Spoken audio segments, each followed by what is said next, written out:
আমার বিয়ের কয়েক মাস পরেই জানতে পারলাম আমার শাশুড়ি প্রেম করেন। আমার স্বামী বিদেশে থাকেন, আমি আর আমার শাশুড়ি বাড়িতেই থাকতাম। আমার শাশুড়ি ছিলেন বিধবা, তিনি প্রতিদিন সন্ধ্যায় রান্না করতেন আর খাবারটা নিয়ে যেতেন আর বলতেন এটা নাকি উনি একটা অনাথ শিশুকে দেন, এতে করে নাকি আমার শ্বশুর পুণ্য পায়। যাই হোক, একদিন আমার শাশুড়ি অজ্ঞান হয়ে গেলেন, তাকে ডাক্তারের কাছে নিয়ে গেলাম। ডাক্তার আমার শাশুড়িকে দেখে বললেন যে আমার শাশুড়ি নাকি গর্ভবতী। এই ব্যাপারটা আমি আমার শাশুড়িকে জানাইনি। পরের দিন আমার শাশুড়ি যখন বের হলো, আমি তাকে অনুসরণ করতে করতে একটা পুরনো বাড়িতে গেলাম। দরজা খুলতেই যেটা দেখলাম সেটা দেখে তো আমার হুশ উড়ে গেল, কারণ আমার শাশুড়ি সারাদিন রাত কি করতো সেটা নিয়ে আমার কোনো মাথা ব্যথাই ছিল না। কিন্তু আমার স্বামী যখন এখন বিদেশে চলে গেছে, এখন আমার শাশুড়ির সাথে টুকটাক একটু কথাবার্তা হয়। কিন্তু আমার শাশুড়ি অন্য সব শাশুড়ির মতো ছিল না, তিনি খুব অদ্ভুত ছিলেন।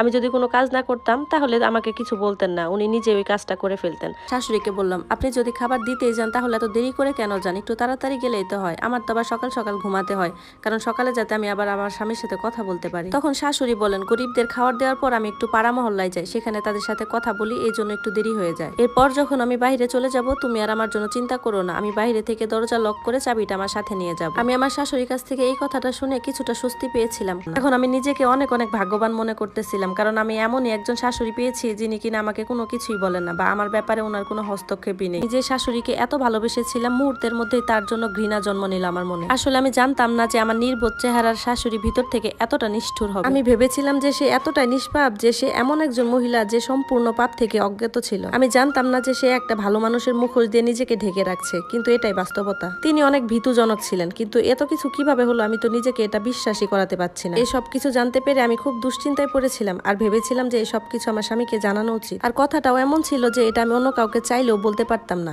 আমি তো নিজের কাছে পুনরাবৃত্তি করতেই লজ্জা পাচ্ছিলাম যে আমার বৃদ্ধ শাশুড়ি কিভাবে এই কাজটা করতে পারলো। কিন্তু আমি তাকে লক্ষ্য করলাম, ওনার বয়সটাও কিন্তু এত বেশি ছিল না। আমার শাশুড়ি বলেছিলেন তিনি যখন বিয়ে করেছিলেন তখন তার বয়স ছিল মাত্র 14। এখন আমার শাশুড়ির বয়স 40, কিন্তু তার শরীরটা প্রায় সময় খারাপ থাকতো, যার কারণে তাকে বৃদ্ধ লাগতো। কিন্তু এতদিন ধরে একটা জিনিস আবার দেখলাম যে তার মুখের উজ্জ্বলতাটা আবার ফিরে আসছে। একদিন উনি আমার সামনে হঠাৎ মাথা ঘুরে পড়ে গেল, আমি তো দেখে ভয় পেয়ে গেলাম।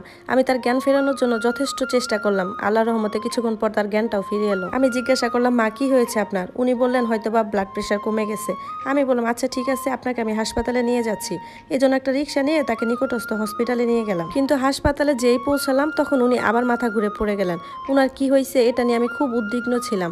ডাক্তার দেখে বলছে ওনার কিছু পরীক্ষা নিরীক্ষা করাতে হবে, যার কারণে ওনাকে একটা ইনজেকশনও করা হয় আর রক্ত নেওয়া হয় পরীক্ষার জন্য। এরপর আমরা বাসায় চলে এলাম, কিন্তু পরের দিন যখন আমি রিপোর্ট নিতে গেলাম তখন ডাক্তারের কথা শুনে আমার পায়ের নিচে মাটি সরে গেল। এসব কি বলতেছে উনি? আমি আমার শাশুড়িকে কিচ্ছু বলিনি, আর বদনাম হওয়ার ভয়ে আমি আমার শাশুড়ির রিপোর্টটাও লুকিয়ে রেখেছিলাম।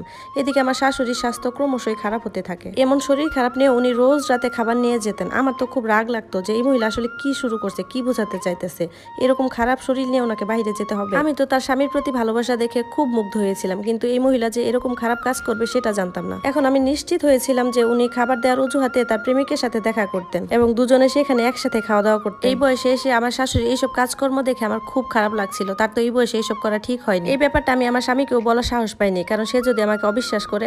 এই জন্য ভাবলাম আমি হাতে নাতে সব প্রমাণ জোগাড় করেই তার সাথে কথা বলবো। আমি আমার শাশুড়ির পিছু নিব বলে ঠিক করি। ভেবেছিলাম আজ রাতে উনি যখন খাবার নিয়ে বের হবে তখনই আমি তার পিছে পিছে বের হব, কিন্তু আমার তো তখন মনে হলো যে উনি তালা চাবি নিয়ে বাইরে থেকে তালা লাগিয়ে দিতেন। এজন্য এর পরের দিন আমি তাকে বললাম যে মা, আপনি তো আমাকে একা রেখে যান, ঘরে যদি কোনো দুর্ঘটনা ঘটে আমি তো ঘর থেকে বের হতে পারবো না, আপনি এখন থেকে আর তালা দিয়ে যাবেন। এই কথা শুনে আমার শাশুড়ির মুখের রংটা ম্লান হয়ে গেছিল। আমার মনে হলো যে আমি যা বলেছি ওনার পছন্দ হয়নি। এর পরের দিন আমার শাশুড়ি যখন বের হলো তখন আমিও তার পিছে পিছে বের হলাম। সেদিন আমি একটা পুরনো চাদর পরেছিলাম, কারণ আমার চাদরগুলো আমার শাশুড়ি চিনতো। উনি যদি আমাকে বুঝতে পারে যে আমি তাকে অনুসরণ করছি, যার কারণে আমার বিয়ের আগে একটা চাদর ছিল ওটা গায়ে দিয়ে আমি তার পিছু নিলাম। তখন রাত 9টা বাজে, এলাকাটা জনশূন্য ছিল, কারণ গ্রামের মানুষজন তাড়াতাড়ি ঘুমিয়ে পড়ে। আমি আমার শাশুড়িকে এমনভাবে তাড়া করছিলাম যাতে ওনার মনে যেত সন্দেহ না লাগে যে তার পিছনে কেউ আছে। আমি ভাবছিলাম যে একজন অসুস্থ মানুষ কিভাবে এত দূর আসতে পারে।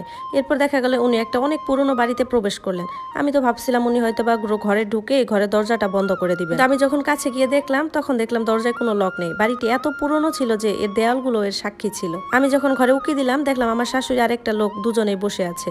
শুধু বসে নেই, আমার শাশুড়ি তাকে হাত দিয়ে ভাত মেখে খাইয়েও দিচ্ছে। তারা খুশিও ছিল। এসব দেখে আমি খুব অবাক হয়ে গেলাম। পরে ভাবলাম আমার শাশুড়ির এই বুঝি এতিমদের খাওয়ানো, তাই না? যেখানে উনি একজন অপরিচিত লোকের বাসায় এসে ওনাকে আবার খাওয়াচ্ছে। আমি এতটাই বোকা ছিলাম যে আমার শাশুড়িকে আমি কখনো সন্দেহ করিনি। উল্টো আমি তাকে অনেক ভালো মানুষ হিসেবে বিবেচনা করেছি, যিনি তার স্বামীর প্রতি অনুগত ছিলেন এবং রাস্তায় বেরিয়ে এসে দরিদ্রদের খাবার দিতেন তার স্বামীর পুণ্যের জন্য। তবে এখানে শুধু খাওয়ানো ছিল না, অচেনা কোনো ব্যক্তির সাথে পরিচয় ছিল। বিষয়টা অনেক দূর এগিয়ে গেছে। আমার শাশুড়ি গর্ভবতী ছিলেন। তখন তখন আমি নিশ্চিত হলাম যে এই সেই ব্যক্তি যার সাথে আমার শাশুড়ির অবৈধ সম্পর্ক ছিল, যাকে খাবার দেওয়ার জন্য আমার শাশুড়ি প্রতিদিন বাহিরে চলে আসতেন। প্রথমে আমি সেখানে গিয়ে দুজনকে খারাপ কথা বলতে চাইছিলাম, তারপর ভাবলাম ওরা আবার আমার কোনো ক্ষতি করবে না তো, আর আমি তো লোকটাকে চিনিও না। তখন আমার হঠাৎ মনে হলো যে আমি আমার বাড়িটা পেছন দিক থেকে খোলা রেখে আসছি। তখন আমার মনে হলো হঠাৎ বাড়িতে চোর ঢুকবে না তো। চোরের কথা মনে হওয়াতেই আমি বাড়িতে চলে এলাম, কারণ সেখানে আমার কিছু মূল্যবান গহনা আর জিনিসপত্র ছিল। আমি চিন্তা করে পাগল হয়ে যাচ্ছিলাম। এরপর আমি মনে মনে ভাবলাম আমার শাশুড়ি যখন বাড়ি আসবে তখন আমি যা ইচ্ছা তাই বলবো, কারণ এখানে যেহেতু লোকটা ছিল ওদের সামনে তো আমি তাকে কিছু বলতে পারতাম না। আমার শাশুড়ি যখন বাড়ি ফিরলেন আমাকে জেগে থাকতে দেখে কিছুটা হতবাক হয়েছেন এবং আমাকে বললেন, তুমি কি এখনো ঘুমাওনি? আমিও রেগে গিয়ে বললাম, যে মহিলার শাশুড়ি এত খারাপ হতে পারে সেই মহিলা কি করে ঘুমাবে? তখন আমার শাশুড়ি বিস্মিত হয়ে আমার দিকে তাকালেন। আমি তখন বললাম, আপনি একদম আমার দিকে এইভাবে তাকাবেন না। আপনি খাবার দেওয়ার অজুহাতে প্রতিদিন কার সাথে দেখা করতে যান, আর আপনার পেটের সন্তান যেটা আছে সেটা কার সন্তান, সেসব ব্যাপারে কিন্তু আমি সব জেনে গেছি। আমার শাশুড়ি আমাকে বললেন, এসব কি বলছো তুমি? তখন আমি তার মেডিকেল রিপোর্টটা তার মুখের দিকে ছুড়ে দিয়ে বললাম, আমি প্রমাণ ছাড়া কোনো কথা বলি না। এই নেন আপনার রিপোর্ট, এই দেখেন আপনি গর্ভবতী, আর এখন আমি এটাই দেখতে চাই যে আপনি কার পাপ পেটে নিয়ে ঘুরতেছেন। আমার শাশুড়ি পরে রিপোর্টটা পুরোটাই পড়লেন। শাশুড়ি বললেন, রিপোর্টে ভুল আসছে। তখন আমি বললাম, রিপোর্টে ভুল আসছে ঠিক আছে, কিন্তু আপনি প্রতিদিন কার সাথে কথা বলেন? স্বামীর কথা বলে অন্য লোকের সাথে কথা বলতে লজ্জা করেন আপনার? আপনি কিভাবে এই কাজটা করতে পারলেন? এতে তো আমার শ্বশুর আপনার ছেলে দুজনেরই মান সম্মান জড়িত আছে। আমার শ্বশুর যদি বেঁচে থাকতো তাহলে না সমাজ জিনিসটা মানতো, কিন্তু এই জিনিসটা কিভাবে মানবো আমরা? আমার যত ক্ষোভ আর আক্রোশ আমি সব আমার শাশুড়ির উপর ঝাড়লাম। তখন তিনি বললেন, তুমি ভুল বুঝতেছো বৌমা, আমি যেখানে ওই লোকটির সাথে দেখা করতে যাই সে আমার ভাই। তাকে কেউ ডাকাতের মিথ্যা মামলায় জড়ায়, সেই কারণে সে পুলিশের কাছ থেকে বাঁচার জন্য এই বাড়িতে লুকিয়ে থাকে, আর প্রতিদিন আমি তাকে খাবার দিতে যাই। আমি বাধ্য হয়ে তোমাকে মিথ্যা কথা বলছি বৌমা। তখন আমি বললাম, কেন বললেন? আর আমি এতটাই মূর্খ নয় যে আমি বুঝতে পারবো না যে আপনাদের দুজনের মধ্যে আসলে কি সম্পর্ক। ওই মুহূর্তে আমার ফোনটা বেজে উঠলো। আমি ফোনটা কানে তুলতেই যে কথাটা শুনলাম আমার মাথায় আকাশ ভেঙে পড়লো। আমি অবাক হয়ে আমার শাশুড়ির দিকে তাকালাম আর ফোনটা কান থেকে সরিয়ে নিলাম। আমার শাশুড়ি বললেন, কে ফোন করছে, কি হয়েছে, তুমি এতটা বিচলিত কেন? আমার ছেলে ঠিক আছে তো? আমি এরপর ওইখান থেকে আমার রুমে চলে যাই। আমি ঘরের দরজাটা বন্ধ করে নিজেই কাঁদতে শুরু করি যে এটা আমি কি করলাম। আমার শাশুড়ি আমাকে বারবার জিজ্ঞাসা করছে, কি হয়েছে, কার ফোন ছিল? কি আর বলবো, ওই ফোনটা ছিল ওই ল্যাব থেকে, যে ল্যাবে আমি আমার শাশুড়ি পরীক্ষা করিয়েছিলাম। ওখান থেকে আমাকে বলা হয়েছে যে রিপোর্ট নাকি উল্টাপাল্টা হয়েছে। তোমার কাছে যে রিপোর্টটা গেছে সেটা একটা নবদম্পতির রিপোর্ট, যার নাম তোমার শাশুড়ির সাথে মিলে গেছে। তোমার শাশুড়ির রিপোর্টটা আমার কাছে আছে, আর এই রিপোর্ট অনুযায়ী তোমার শাশুড়িকে দেখাচ্ছে তার ফুসফুসে ক্যান্সার হয়েছে। এখন আমি আমার শাশুড়িকে কি বলবো যে আমি আমার শাশুড়িকে তার চরিত্রের দিকে আঙ্গুল তুলেছি? তার জীবনে আর মাত্র কয়েকটা দিন বাকি আছে। কোন মুখে আমি আমার শাশুড়িকে এই কথাটা বলবো, আর কোন মুখে আমি তার কাছে ক্ষমাটা চাইবো? অবশেষে আমি দরজাটা খুললাম আর আমার শাশুড়িকে জড়িয়ে ধরে কাঁদতে শুরু করলাম। এরপর তাকে পুরো ঘটনাটা খুলে বললাম। এরপর থেকে আমার শাশুড়ি প্রতিনিয়ত অনেক অসুস্থ হয়ে পড়ে, আর তার চোখে আমার জন্য সবসময় একটা অভিযোগ ছিল। সেই লোকটি আসলে আমার শাশুড়ি ভাই ছিল, যে পুলিশের কাছ থেকে লুকিয়েছিল।